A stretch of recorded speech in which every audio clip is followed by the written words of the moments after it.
episode 4 of the restoration of my 75.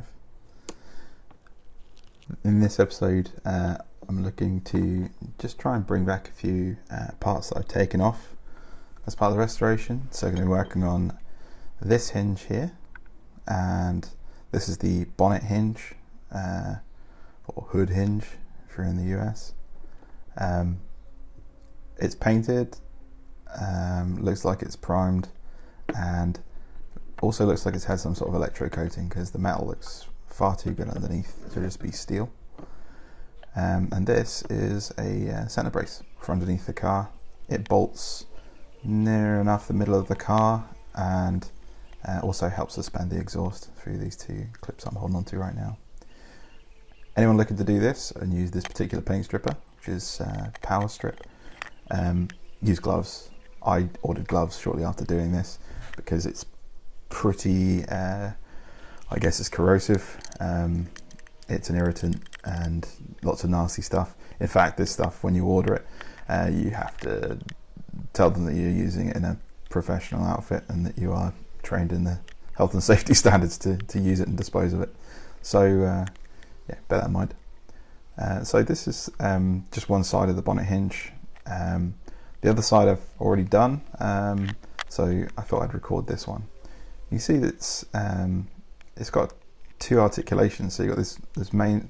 There's my dog. You got the main articulation at the bottom there, which is latched, so that it obviously can't swim back into the windscreen. And then you got this other articulation, which is a bit more elaborate. At least on the 75, there's two bolt holes there, which have two bolts in permanently. There's no adjustment or anything. So I'm not really sure why it has that second articulation there, and hinging.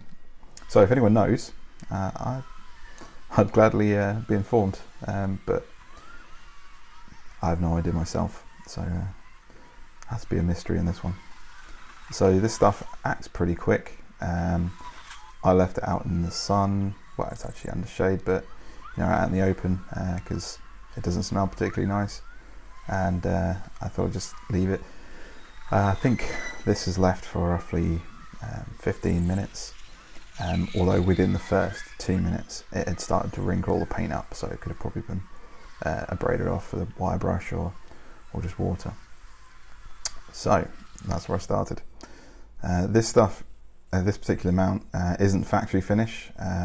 I'd actually already cleaned this up probably about 5 years ago, painted with just a black hammered hammerite, I believe, which is just like a metal sealing paint. It's direct to metal paint. Doesn't look particularly nice, especially over this corroded metal, so I thought I'd clean it right up and then figure out what I'm going to do with it later, but get it back to a nice metal finish first. So here it is, got the most of it off there. So now the paint's off, this needs a bit of etching just to take that rust back, so back into a nice trough of citric acid that I prepared earlier, and yeah, onwards with the hinge. So here I'm just rinsing off any loose residue just to make my life a little easier and to get rid of the paint stripper, which I don't particularly want to be handling too much of, especially as at this point I still did not have any gloves.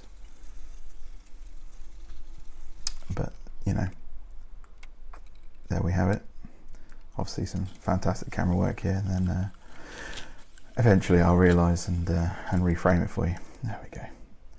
So back on the wire wheel, just to take off all the loose paint. And this is awkward because, like I said, of that second articulation, I have to just hinge it around. So I'm just clamping it in place so that the wire brush doesn't fling it around everywhere. Back on my outdoor station where I make all the mess. Yeah, this came back pretty good. Like I mentioned before, I think perhaps this is electroplated. I don't think it's a kind of alloy. It does definitely feel like steel. It's magnetic, but it has that sort of like zinc like finish. So I think maybe it's plated and then painted over. So yeah, it's a little bit of fiddly to get into there because of all this. They're riveted on these articulations, so you can't just unbolt them. I guess I could re-rivet them, but they look like they're pressed in fairly heavily, and I don't have the means to be pressing in that sort of rivet at home at the moment. So yeah, this rinsing station seems to be working quite well, and means I don't have paint chips and crap all over the garage for the most part. So yeah, this is where the worst of it happened. And to rinse it all down, and into the acid trough it goes once again. So there we go. This stuff's not too bad. I mean, I rinsed my hands off after, but here we go. So this is the results of 24 hours of sitting there.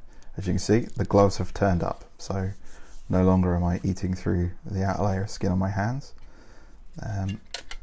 This is just checking out where the acid's got to. You can see it's done a good job of removing all the surface rust, and just getting it back to a nice etched surface. So I'm just taking off any of the loose bits that are left.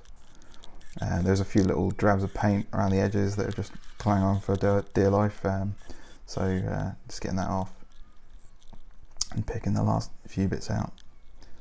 And yeah, one hinge. You can see the pitting on the side that's been sat near the rusty scuttle, if anyone's seen episode 3. So with that done, on to look at this. This is just like a rusty goo. You can see where it's eaten the rust up, and it's made it as real, like it's almost like a muddy substance on top. So it comes off nice and easy, but just getting the last of the crusty corrosion off, so that I can do something with this later. It's probably going to be painted, but instead of a black hammerite, I might go with a body colour or whatever it is I go for underneath. And here we are, the last rinse.